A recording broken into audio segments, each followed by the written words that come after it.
izgona i za to porođeno doba same vježbe se ne rade dok ne dođe period dakle, na koji možemo računati sa početkom, sa mogućnošću poroda. Dakle, to je period dok ne dostignemo navršenih 37 tjedana trudnoće.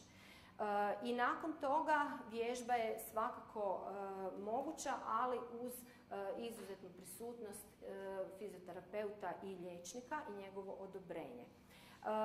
Uglavnom se tu želi u tom dijelu objasniti, odnosno na neki način osvijestiti mogućnost regulacije rada sfinktera u području dakle, mokraćnog mjehura, debelog crijeva i sama na neki način osjet rodnice.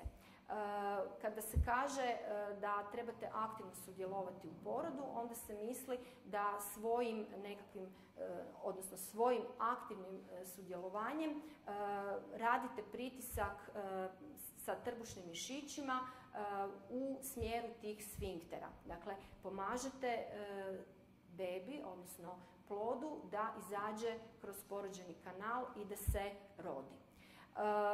To disanje, odnosno u tom drugom porođenom dobu, dakle disanje za vrijeme izgona, uglavnom se može raditi na način da se dah zaustavi, da se glava, odnosno brada priljubi na prsa ili postavi prema prsima, da se zaustavi dah i da se radi pritisak na trbušne mišiće u smjeru sfinktera, odnosno mokraćnog mjehura, dakle kaže se brzog mokrenja, odnosno kao da hoćete istisnuti, odnosno pritisnuti na mokrenje na stolicu i tako. Ja. Tako da to su uglavnom vježbe koje se ne provode, ali evo, čisto da imate na neki način orijentaciju i znanje kada u tom drugom porođenom dobu vam kažu da tiskate, da otprilike znate šta bi trebale činiti. Često puta žene u rađaoni na neki način izgube taj kompas, počnu, ne znam, plakati, vrištati, zapomagati. Na taj način gube svoju energiju i ne pomažu bebi.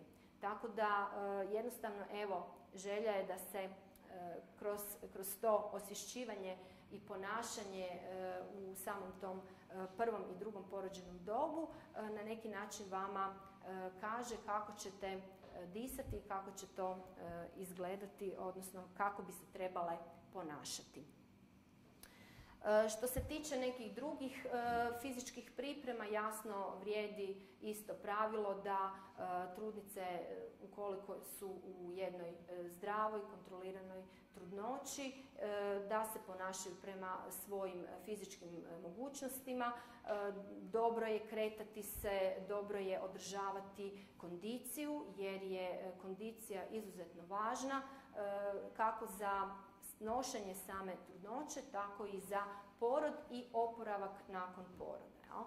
Tako da, ako niste vježbali prije trudnoće, onda trudnoća nije vrijeme kada ćete početi vježbati, ali nekakve šetnje i fizičke aktivnosti koje možete primjenjivati, a koje će pomoći vašoj kondiciji, definitivno su preporučene.